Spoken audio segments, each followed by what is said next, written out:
এটা ভিডিঅ' লৈ স্বাগতম জনাইছোঁ আপোনালোকক মানে শিৱৰাত্ৰি বুলি মানে ভিডিঅ'টো ৰাতি ষ্টাৰ্ট কৰিলোঁ কিন্তু দিনটো মানে মোৰ কামত ব্যস্ত যিহেতু আজি ককাৰ সকাম আছিলে মানে তো মানে সেইটো কাৰণে কামত ব্যস্ত তো এতিয়া যাব লৈছোঁ নামঘৰলৈ একটু চোলা পিন্ধি যিহেতু নামঘৰটো শিৱৰাত্ৰি উপলক্ষে অকণমান নাম এষাৰ পাতিছে যাম বলক নামঘৰলৈকে যাওঁ তাৰপিছত আহি চাগে আমাৰ ওচৰৰ শিৱ মন্দিৰটো যাম চাগে বলক নাম কিন্তু বহুত প্লেন বনাইছিলোঁ মানে যোৱা অলৈ তলৈ যোৱা কিন্তু প্লেনটো মানে ছাকচেছফুল নহ'ল কাৰণ মানে যিহেতু শিৱৰাত্ৰি মানে ককাৰ সকাম আছিলে কাৰণে ককাৰ সকামত ব্যস্ত থাকিবলগীয়া হ'ল আৰু মানে এতিয়া আমাৰ ঘৰৰ পৰা নামঘৰলৈ বেছি দূৰ নহয় আধা কিলোমিটাৰ ৰাস্তা হয় এতিয়া গৈ আছোঁ নামঘৰলৈকে তো নামঘৰতে লগ পাম আৰু দেই মই পাই গ'লোহি নামঘৰলৈ আৰু নামঘৰ বাটছত মানে লাইট জ্বলি আছে আৰু ভকত আহিছে চাগে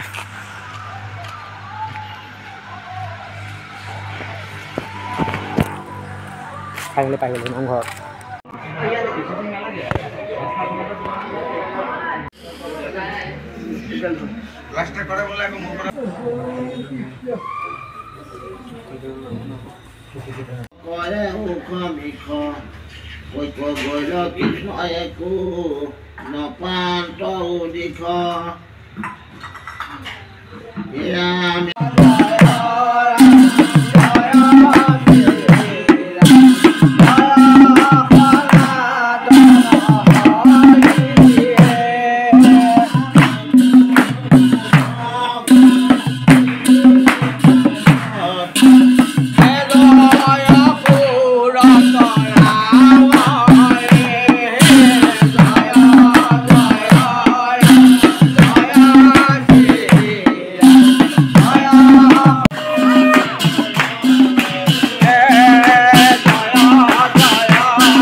গাইছ মই মানে নামঘৰলৈ আহিছিলোঁ আৰু নাম চাম গালোঁ বৰ্তমান নাম চাম গাই মানে উঠিলোঁ আৰু এতিয়া নামঘৰ মানে পূৰা এইফালে আন্ধাৰ হৈ আছে লাইট চাইট জ্বলি আছে পূৰা আন্ধাৰ হৈ আছে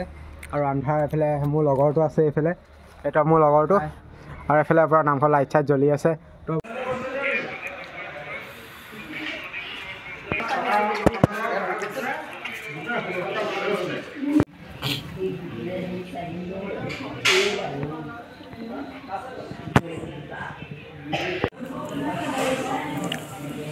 গাইছ ভাঙৰ লাডু বহিছোঁ খিচিৰি বৰ্তমান খিচিৰিটো খাই লওঁ তাৰপিছত আৰু ঘৰ খাই মহাদেৱে